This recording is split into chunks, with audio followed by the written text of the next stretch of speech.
Homeless at 20, he bought a rusted blacksmith shop for $5. What he found under the forge would change not just his life, but the history of an entire town. If you've ever felt lost or abandoned, I think this story might be for you. Stick with me and maybe we can find some answers together. Subscribe if you believe in second chances because that's where this all begins. The air in the administrative office of the Northgate Youth Transition Center smelled like weak coffee and institutional disinfectant. It was a smell I had breathed for 2,190 days. 6 years.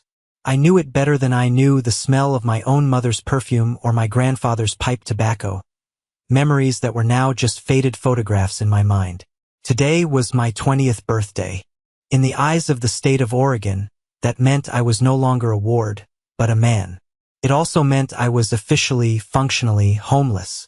My possessions fit into a single black duffel bag at my feet. A few changes of clothes, a worn copy of a book my grandfather had given me long ago, and a photograph of the two of us standing in front of a building I barely remembered.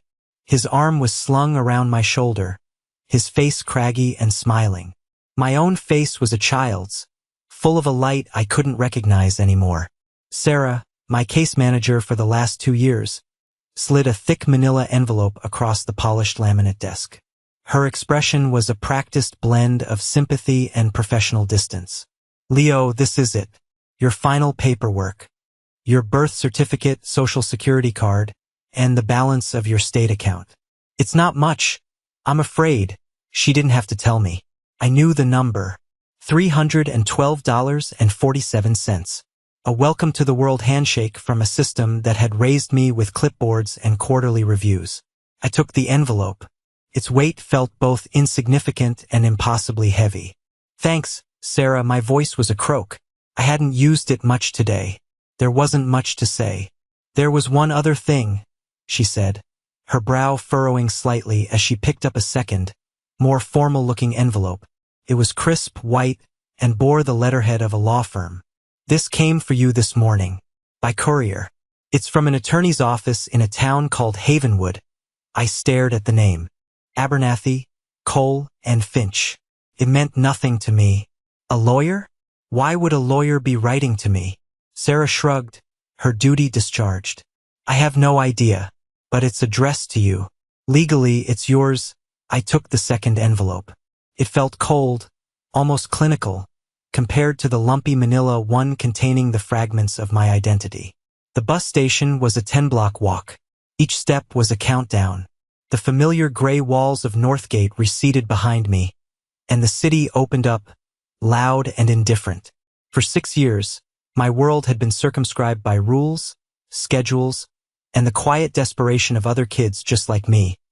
All of us waiting for the clock to run out. Now it had. I found a hard plastic bench in the terminal, the air thick with the smell of diesel and stale popcorn. I slid my duffel bag under my legs and opened the lawyer's letter first. The paper was thick, expensive. The words were dense with legal jargon I couldn't begin to understand. Testamentary heir, probate court, estate of one Arthur Vance. My grandfather. My throat tightened. I hadn't heard his name spoken aloud in years. The system had discouraged what they called unhealthy attachments to a past that was, for all intents and purposes, gone. My grandfather, Arthur, had been my entire world until I was 14. He was a blacksmith, or had been. He smelled of coal smoke and metal, and his hands, though calloused and scarred, could fix anything. A broken toy, a wobbly chair, my own scraped knee. Then one day he was just gone. The official story was abandonment. He'd left, they said. Couldn't handle the responsibility of a teenage boy. I was taken into the system, and a wall of silence fell between that life and this one. I had spent 6 years hating him for it, and loving him, and missing him so much it felt like a hollow space in my chest. The letter was from a Mr. Elias Abernathy, senior partner. It stated that my grandfather had passed away 2 years ago, a fact no one had bothered to tell me. It went on to say that his estate, such as it was, had finally cleared probate. I was the sole beneficiary. The word estate conjured images of mansions and stock portfolios. But the letter quickly disabused me of that notion. The estate consisted of a single property, 114 River Road, Havenwood, Oregon. The site of a defunct business, Vance and Son Ironworks. With it came, the letter noted dryly, significant liabilities, $12,400 in back property taxes, a municipal lien for another $3,000 for code violations, and a final, crushing lien from a corporation called Sterling Development Group for an unspecified amount. The letter concluded with an offer, brokered on behalf of Sterling. They would assume all debts and clear the property. In exchange for my signature relinquishing all claim, they would pay me the sum of $1,000. It was an insult, $1,000 to erase the last piece of my family from the earth. But then came the alternative, a bizarre addendum, required by a clause in my grandfather's will. I had the right to assume the title and the property myself. To do so, I would have to take on all the debt, all the liens. The purchase price, as stipulated by the will, was $5. I read it again. $5 to buy a mountain of debt and a piece of land I couldn't even picture clearly. It was a joke, a cruel, posthumous prank. Or it was something else. Mr. Abernathy invited me to his office in Havenwood to discuss the matter. The bus ticket to a town I'd never heard of would cost $48. It was a stupid, reckless waste of my meager funds. I sat there for a long time, the noise of the station fading into a dull roar. $1,000. It was a fortune. It could get me a room for a few months, a chance to find a job, to not sleep on the street tonight. It was the smart choice, the logical choice, but my eyes kept returning to the photograph in my duffel bag. My grandfather, smiling. The faded sign behind him, Vance and Son Ironworks. The son was my father, who had died before I was born. The legacy was supposed to be his, then mine. My grandfather hadn't abandoned that. He wouldn't. Something was wrong with the story I'd been told. I stood up, walked to the ticket counter, and pushed a $50 bill under the glass. One way to Havenwood. Please, the bus ride was 8 hours through a landscape of misty green hills and endless Douglas firs. I watched the city dissolve into suburbs, then farmland, then nothing but trees and rain-slicked asphalt. With every mile, I felt like I was traveling not just across the state, but back in time, toward a past I had been forced to forget. Havenwood wasn't so much a town as a place the road passed through on its way to somewhere more important. A single main street with a gas station, a diner with a flickering neon sign, a grocery store, and a few other tired-looking storefronts. The law office of Abernathy, Cole, and Finch was above the grocery store, up a creaking flight of wooden stairs. The office was quiet, filled with the scent of old paper and lemon polish. A woman with kind eyes and graying hair led me to a back room. Mr. Elias Abernathy was an older man, tall and thin, with a face that looked like it had been carved from weathered pine. He wore a tweed jacket that was frayed at the elbows. He stood up and shook my hand. His grip was firm, his eyes sharp and assessing. "Mr. Vance. Leo. Thank you for coming. Please sit." His office was lined with books from floor to ceiling. A window looked out over the damp, quiet street. He didn't waste time with small talk. He laid out the situation with a calm, almost surgical precision. "Your grandfather, Arthur, was a client of mine for many years. He was a stubborn man. Principled to a fault." He tapped a thick folder on his desk. "This is the file. As the letter stated, the property is encumbered. Heavily. The back taxes are non-negotiable. The town council is desperate for revenue. Sterling Development has been trying to acquire that entire block for a decade. Your grandfather was the last holdout." "Why?" I asked, my voice barely a whisper. "It's just an old blacksmith shop, isn't it?" Abernathy leaned back in his leather chair, the springs groaning in protest. "To your grandfather, it was more than that. It was his father's before him. It was your legacy. He believed the land itself was important. Sterling sees a future resort." Arthur saw a history. He explained the offer again. The $1,000 from Sterling was their nuisance fee. They wanted me gone. A loose end tied up neatly. The $5 clause was Arthur's doing. "He called it the heir's choice," Abernathy said. "A flicker of something. Amusement?" respect. In his eyes. He said if his blood was worth anything, his heir would see the value beyond the dollar sign. It was his test, I suppose. A $5 gamble on you, my hands were trembling. This was insane. I had $264 left to my name. Taking on almost $16,000 of debt for a pile of rust and memories was financial suicide. What would you do? I asked him. He looked at me for a long moment. I am legally obligated to tell you that the sensible option is to take Sterling's offer. $1,000 is more than the property, in its current state, is worth. It would give you a start, he paused, choosing his next words carefully. But as a man who knew your grandfather, Arthur Vance never did the sensible thing. He did what he believed was the right thing.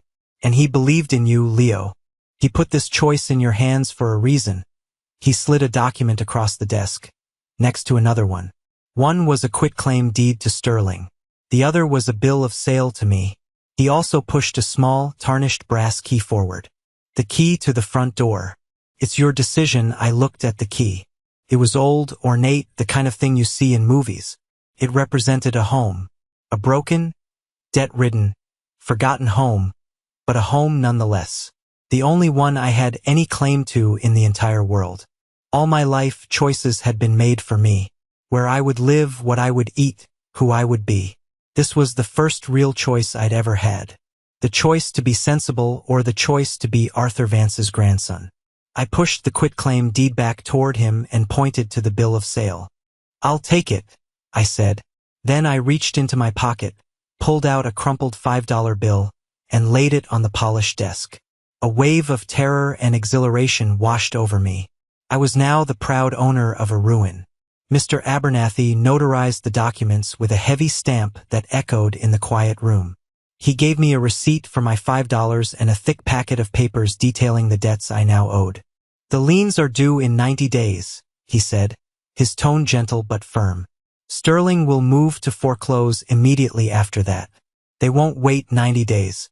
I had 90 days to come up with $16,000. It was an impossible deadline.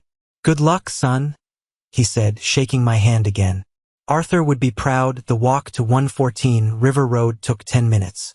The town faded away behind me, the road running parallel to a gray, fast-moving river. And then I saw it. It was worse than I could have imagined. The blacksmith shop wasn't just neglected. It was collapsing. The corrugated tin roof was a patchwork of rust and gaping holes. The wooden walls, once painted a deep barn red, were now peeling and gray, sagging inward. Weeds choked the yard, climbing the walls as if trying to pull the whole structure back into the earth.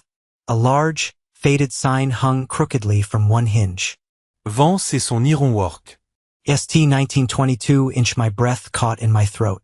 I stood there for a long time just looking.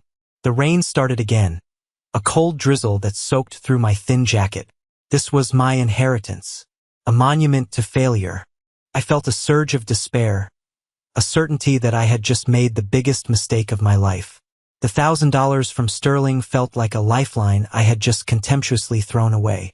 But then I looked closer. I saw the stonework of the foundation solid and square. I saw the huge double doors, built of thick, weathered oak, that had settled but not broken. And I saw the forge's chimney, a massive pillar of river stone and brick, rising from the center of the building like a spine. It was a ruin, yes, but my grandfather had built things here. My great-grandfather, too. They had taken raw iron and, with fire and force, given it shape and purpose. The thought was a small, warm ember in the cold pit of my stomach. I walked to the front door, the brass key feeling slick in my hand. The lock was stiff with rust and disuse. I had to put my shoulder into it, turning the key with all my weight until, with a groan of tortured metal, the bolt slid back. The door swung inward on protesting hinges, opening into darkness. The smell hit me first. It was a complex and ancient scent. Cold soot, damp earth, rust, and the faint, lingering ghost of coal smoke, trapped in the wood and stone for years. It was the smell of my grandfather's work clothes, the smell of my earliest memories. I stepped inside, and the door swung shut behind me. plunging me into near-total darkness. For a moment, I panicked. The silence was absolute, heavy. But as my eyes adjusted, thin beams of gray light pierced the gloom through the holes in the roof, illuminating floating dust motes like constellations in a private galaxy. The space was cavernous, much bigger than it looked from the outside. The dirt floor was packed hard as stone. Tools I couldn't name hung in silhouette on the walls, shrouded in cobwebs. Racks of iron bars stood like sentinels, coated in a fine red dust. And in the center of it all, commanding the space, was the forge. It was a beast, a square altar of brick and stone, 6 feet on each side, with a massive, leather-lunged bellows slumped beside it like a sleeping animal. The anvil, a block of steel the size of a small car engine, sat on a huge oak stump, its surface scarred and dented from a century of hammer blows. This was the heart of the place. I walked toward it, my boots crunching on something. I looked down. The floor around the forge was littered with thousands of tiny, flaky black scales. Forge scale, the iron oxide that flakes off hot steel when it's hammered. It was like a black sand beach ringing the altar. I reached the forge and laid a hand on the cold brick. This was where he had stood, day after day, year after year. The heat, the noise, the sheer physical force of it. I tried to picture him here, but the image wouldn't come. The man I remembered was gentle, quiet. This place felt powerful, primal. I spent the next hour exploring, my phone's flashlight cutting a weak beam through the gloom. I found a small, partitioned-off area in the back. A cot with a rotted mattress, a small table with one leg broken, and a cold pot-bellied stove. This must have been where he slept in the later years. There was a single book on the floor, its cover warped by damp. Meditations by Marcus Aurelius. The same book he'd given me. I opened it, and a slip of paper fell out. A receipt from the Havenwood grocery store, dated 2 years and 1 week ago. He was here right before he died. He hadn't been gone for years, living somewhere else. He'd been right here. The despair I'd felt outside began to curdle into a slow, burning anger. Why would he stay here, in this ruin, and let me think he had abandoned me? Why would he let me rot in the system just a few hours' drive away? It didn't make any sense. I kicked at a loose floorboard near the forge, my frustration boiling over. The board skittered away, revealing a dark, square hole beneath. My heart hammered against my ribs. I knelt, shining my light into the opening. It wasn't a cellar. It was a small, brick-lined cavity, just big enough to hold a metal box. It was an old military-style ammunition can, painted black, with a heavy latch on the front. It was locked with a small padlock. Hope, sharp and painful, pierced through my anger. This was it. This had to be the reason. Money. He'd left me money to pay the debts. It was the only thing that made sense. He'd created this whole bizarre test to make sure only I would find it. The padlock was old but solid. I looked around the shop. On a workbench, amidst a chaotic jumble of tools, I found a heavy cold chisel and a 2-pound hammer. It felt right, using his tools to uncover his secrets. I placed the tip of the chisel against the shackle of the lock and struck it hard with the hammer. The clang echoed in the huge space. It took 3 more blows, each one sending a jarring shock up my arm, before the shackle snapped with a sharp crack. I pried open the latch. The lid was stiff, sealed tight against the damp. I had to use the chisel as a lever to pop it open. It came free with a hiss of compressed air. I shined my light inside, my breath held tight in my chest. There was no money, no neat stacks of bills, just a single, thick envelope made of oilcloth, a small, intricately worked iron key, and a photograph. The photograph was of me, but much younger. I was maybe 6 years old, sitting on the anvil, holding a small hammer. I was laughing. My grandfather wasn't in the picture, but I knew he was the one behind the camera. My anger evaporated, replaced by a profound confusion. I picked up the envelope. My name was written on it in my grandfather's familiar, blocky script. Leo. I tore it open. Inside were 10 pages, handwritten, front and back. I sat down on the dusty floor, leaned my back against the cold forge, and began to read. My dearest Leo, if you are reading this, then you have passed the first test. You chose the $5 legacy over the $1,000 insult. That tells me you still have the heart of a Vance. I am proud of you, boy, prouder than you can ever know. And I am so sorry. I know you must hate me. I know you believe I abandoned you. The state, in its infinite wisdom, would have made sure you believed that. It was the easiest story, the tittiest file. It was also a lie. But it was a lie I had to let them tell. It was the only way to protect you. The words blurred. I had to stop and wipe my eyes with the back of my dusty hand. I read on, my world tilting on its axis. 6 years ago, a man from Sterling Development came to see me. His name was Thorne. He was polite, wore a fine suit, and offered me a great deal of money for the shop. Enough to live comfortably for the rest of my life. I told him no. This land has been in our family for 100 years. We don't sell our history. He came back a week later with a bigger offer. I told him no again.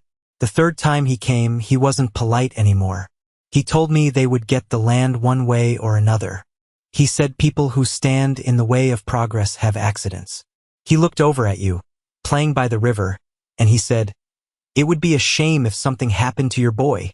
A cold dread, colder than the damp air in the shop, seeped into my bones. I knew then I couldn't protect you here.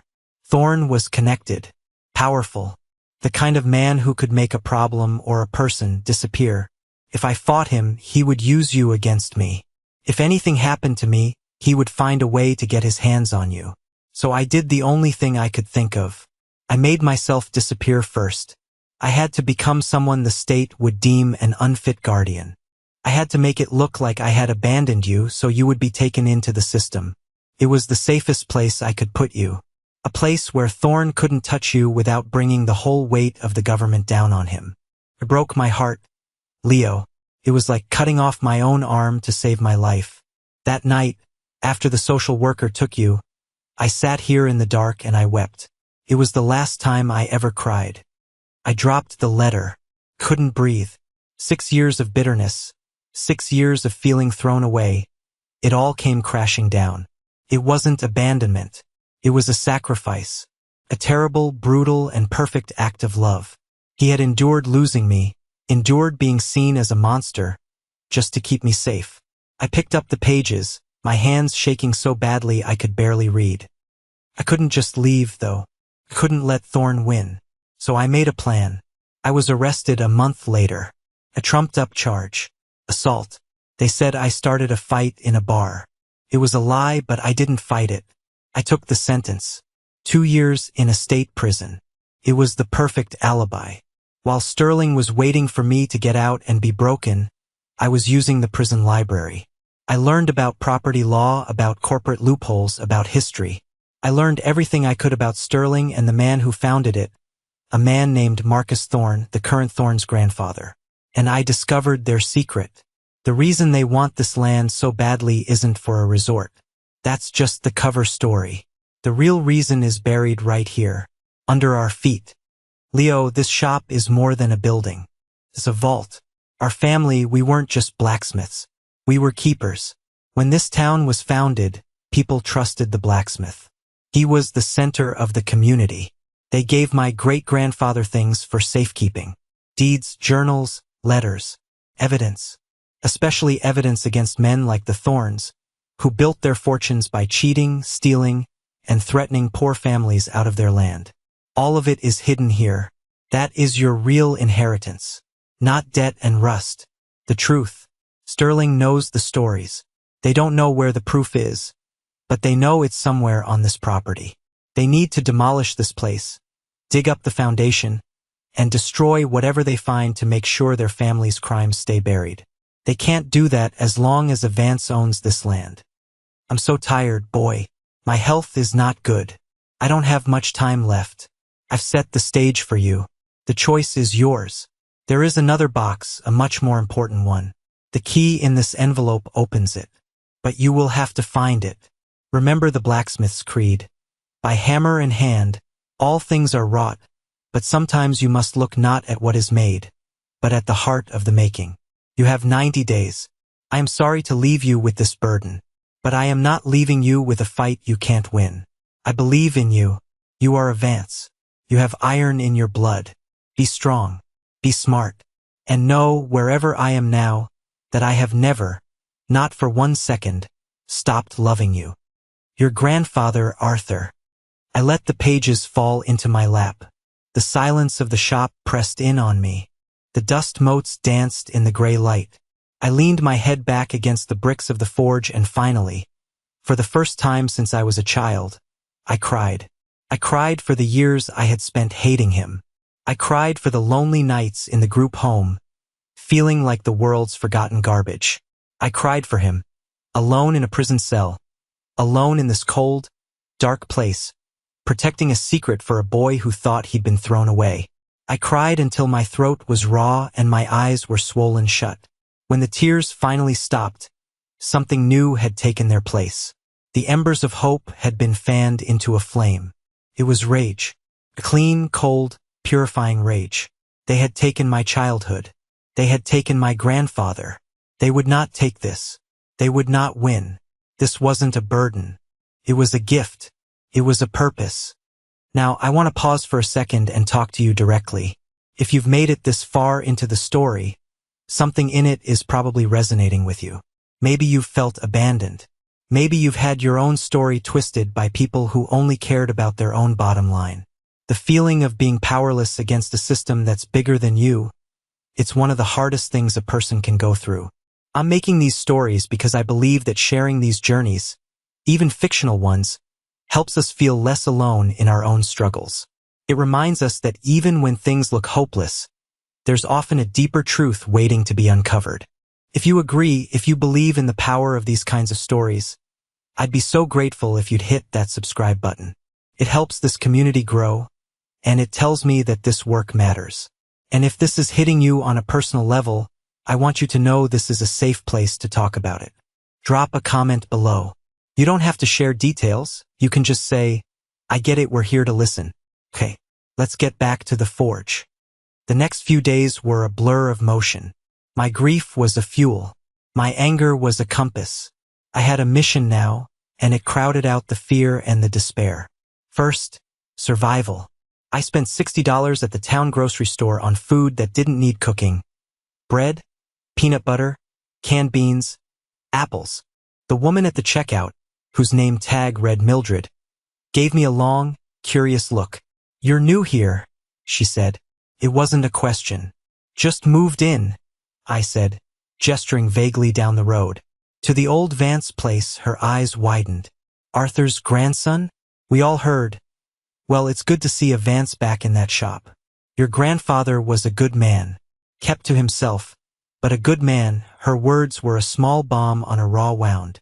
I wasn't just a ghost here. I was someone's grandson. I set up a camp in the small back room.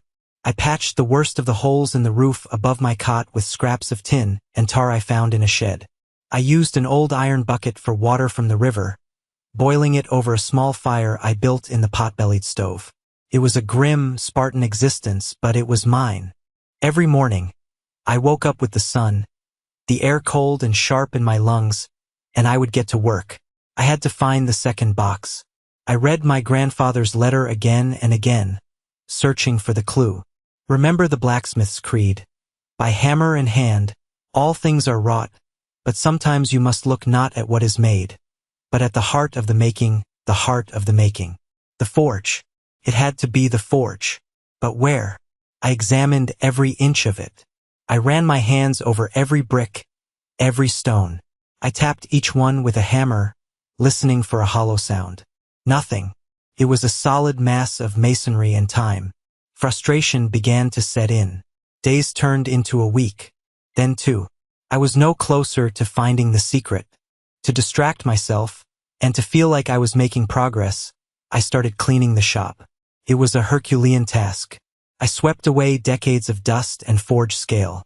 I scrubbed grime off tools, marveling at their heft and simple, perfect design. I organized the racks of iron, sorting them by size and shape. With every hour of work, the place felt less like a tomb and more like a workshop. I was connecting with my grandfather not through his words, but through his work. I could feel the rhythm of his life here, the logic of how he had arranged his space. One afternoon, I was cleaning the face of the forge itself, trying to scrub the layers of soot from the bricks. I was using a stiff wire brush. As I worked on a particular section near the bottom, just to the right of the firebox opening, I noticed something. A brick that was a slightly different color. A darker, angrier red than the others around it. I had tapped it before. It had sounded solid. I scraped at the mortar around it with the corner of a chisel. It was different, too.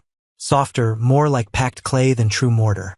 My heart began to pound a slow, heavy rhythm. The heart of the making. Not the firebox itself, that was too obvious. But the part that contained the fire. The structure. I worked the chisel carefully around the brick, digging out the false mortar. Took an hour of painstaking work. Finally, the brick was loose. I pried it out with my fingers. Behind it was not a hollow space, but what looked like another brick. I felt a flash of disappointment, but then I looked closer. It wasn't a brick. It was the end of a metal box, rusted and shaped to look like a brick. It had a small, recessed handle. I pulled. It slid out with a grating sound. It was a long, heavy, fireproof safe, the kind used for documents. And on the front, almost invisible under the grime, was a keyhole. It was small, intricate.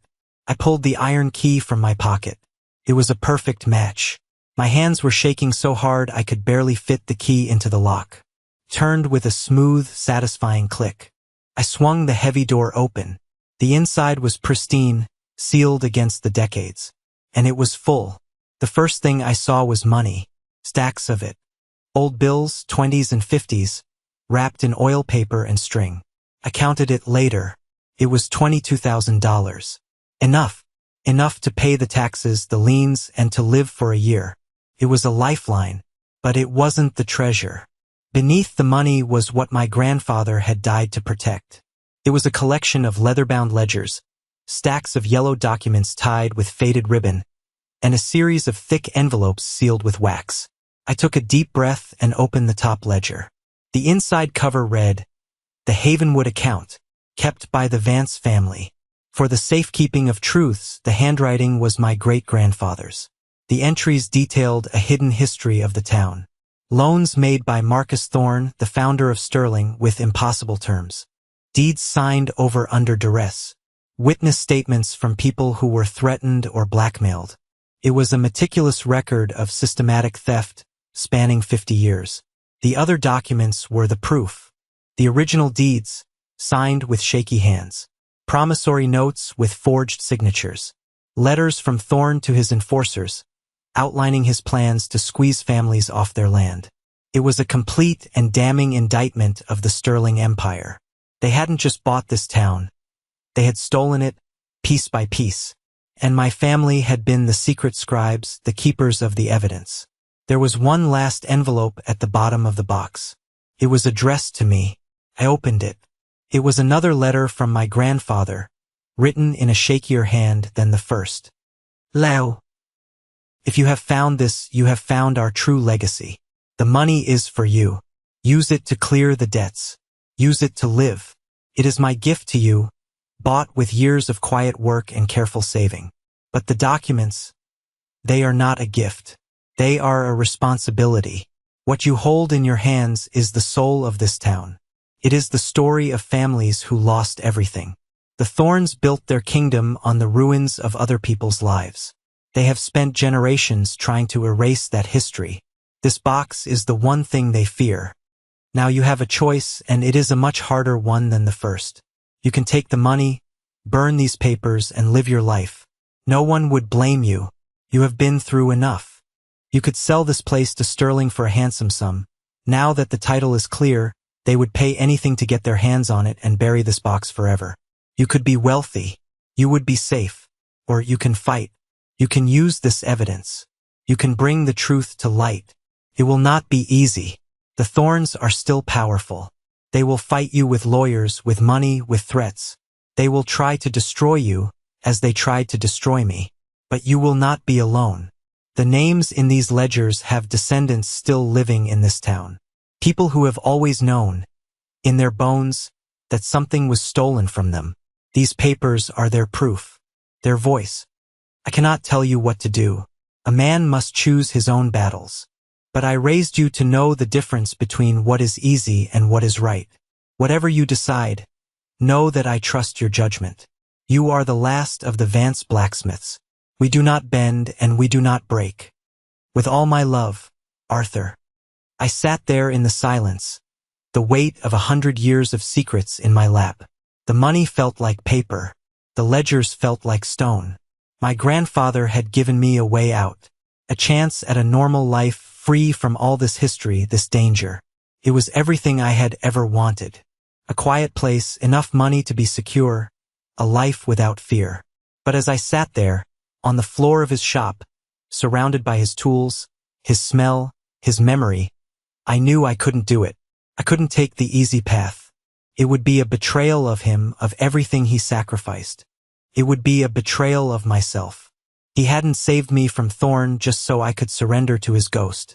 He had saved me so I could finish the fight. I carefully packed the ledgers and documents back into the safe. I carried the money and the safe into my small living quarters and hid it under the cot. Then I walked out of the shop and down the road to the payphone outside the diner. I pulled out Mr. Abernathy's card. I had enough coins for one call. He answered on the second ring. Abernathy, Mr. Abernathy, I said, my voice steady and clear. It's Leo Vance. There was a pause on the other end. Leo, I was wondering when I might hear from you. Have you come to your senses? Are you ready to discuss Sterling's offer? No, I said. I'm not. I'm calling to hire you. I'm paying off all the back taxes and the liens tomorrow morning. And then, I'm going to sue Sterling Development for 100 years of fraud. The silence on the other end of the line was so profound I thought he might have hung up. When he finally spoke, his voice was different. The cautious lawyer was gone, replaced by something else. Something that sounded a lot like hope. Leo, what did you find in that shop? The next 90 days were a whirlwind. The first step was paying the debts. I walked into the Havenwood Municipal Office with a cashier's check for $15,400.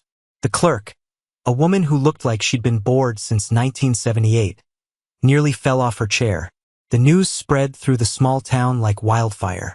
The deadbeat kid who had inherited the Vance ruin had somehow paid off the debts. The foreclosure notice was cancelled. Sterling Development was, for the moment, thwarted. Mr. Abernathy was galvanized. He drove down from his main office in the city with 2 junior associates. We spent a week in the blacksmith shop, which I had cleaned until it was merely dusty instead of derelict. We spread the ledgers and documents across a huge workbench, and I watched as 3 legal professionals transformed from skeptical attorneys into crusaders. They were shocked, then outraged, then utterly determined. The evidence was irrefutable. It was a legal bombshell. Abernathy advised caution. We don't file a lawsuit first, he explained, his eyes gleaming. We go to the other families. We build an army, and so we did. Abernathy's team tracked down the descendants of the names in my great-grandfather's ledger. There was the Miller family, who had once owned the entire riverfront, now working at the local mill for minimum wage. The Chin family, whose farm had been bought for pennies on the dollar after a series of unfortunate accidents. The O'Connell family, who had lost their timber rights based on a contract their ancestor, who couldn't read, had signed with an X. One by one we met with them.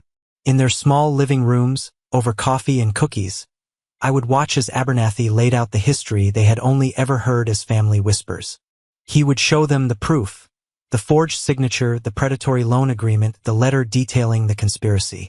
I would sit quietly, the keeper of the box, and watch as generations of quiet resentment and injustice hardened into resolve. Not everyone joined. Some were too scared. The Thorn name still held a lot of power in that part of the state. But most did. A class action lawsuit was filed. It named Sterling Development and the Thorn Family Trust as defendants. The day the news broke, a sleek black car pulled up outside the blacksmith shop. A man in an expensive suit got out. It was Thorn, younger than I expected, with a cold, handsome face and eyes that held no warmth at all. He didn't bother with introductions. "You have no idea what you're doing, kid," he said, his voice a low snarl. "You've opened a box you can't close."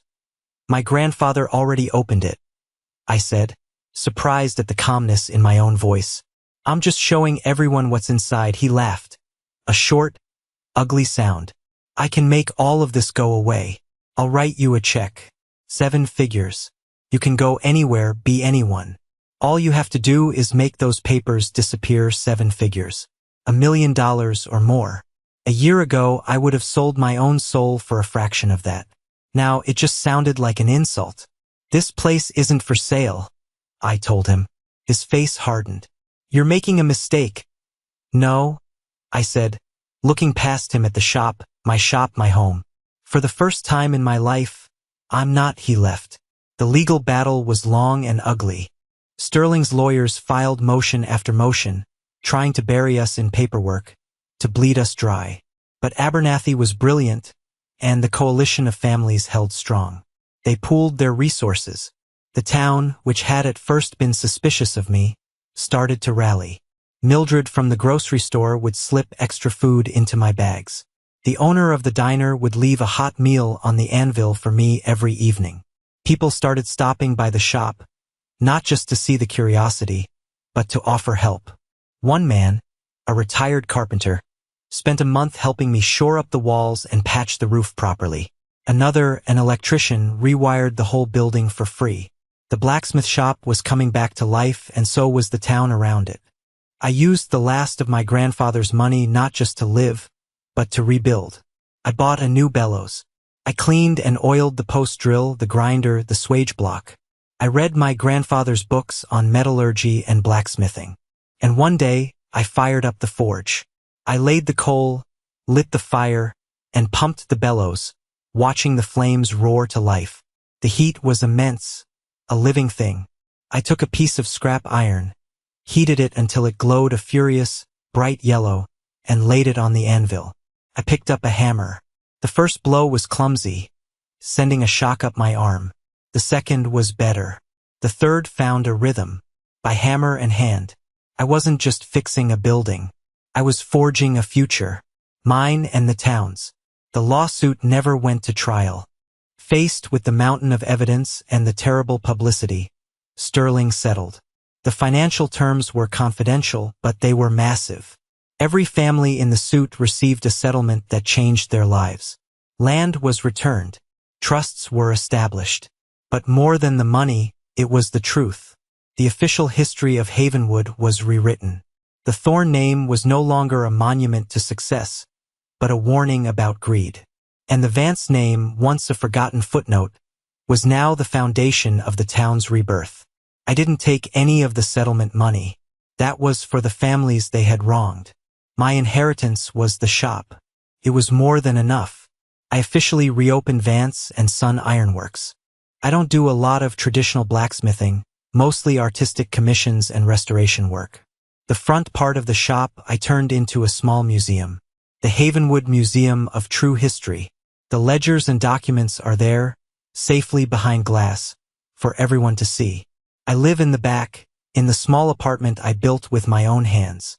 It's warm and comfortable. It's home. Sometimes, when I'm working at the forge, the fire roaring, the hammer ringing against the steel, I feel him. My grandfather.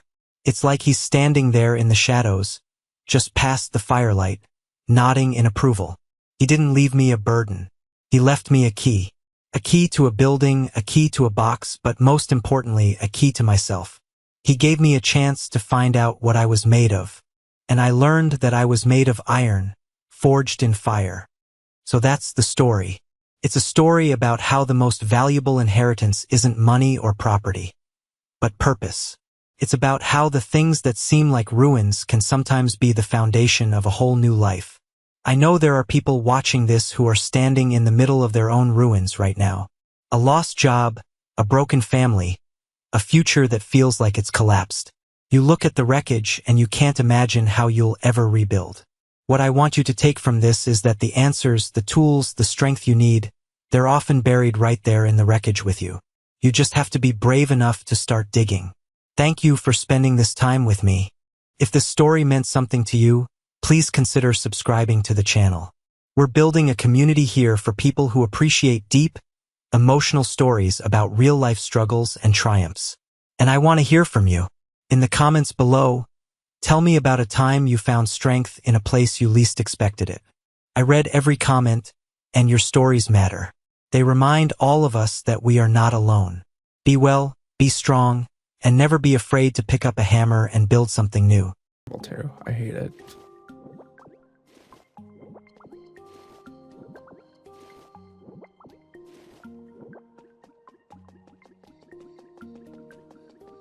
Ooh, thanks for the water update, Mocha. Appreciate it.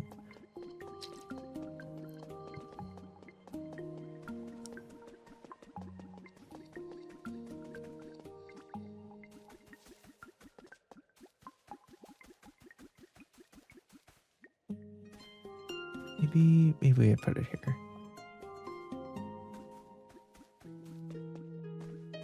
Yeah. Okay. I think I'm more okay with it over here.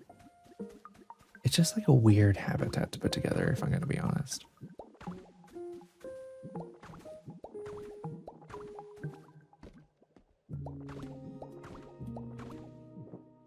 Okay.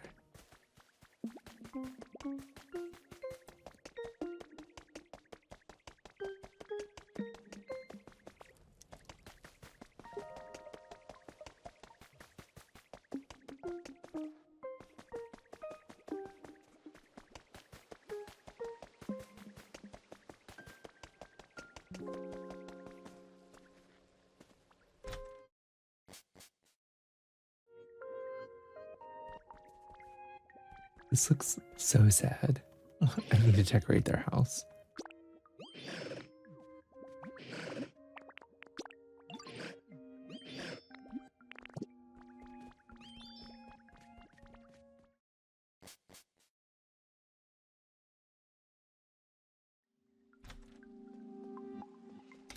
I wish you could stay transformed as a Dragonite, not just for flying. That would be cute, Mocha. All they need is a straight jacket, Dino. It did look a little institutionally for sure, Ellie. I feel bad. Okay, I need you to light all of these.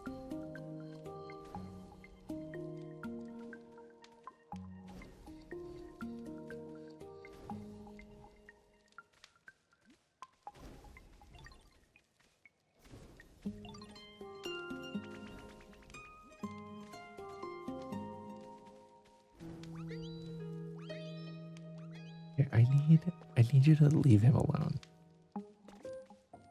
Wait. Okay.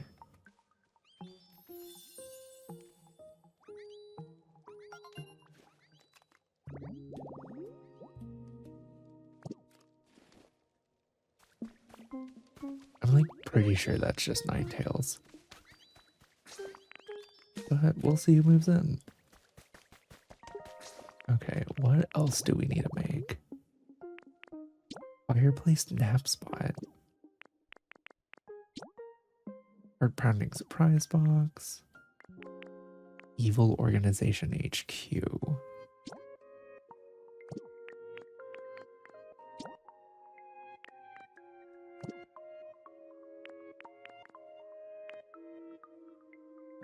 I can't judge though. You make things so cute in both games I see you play. I'm forever noob in your friend. Oh, you're way too nice, Ellie.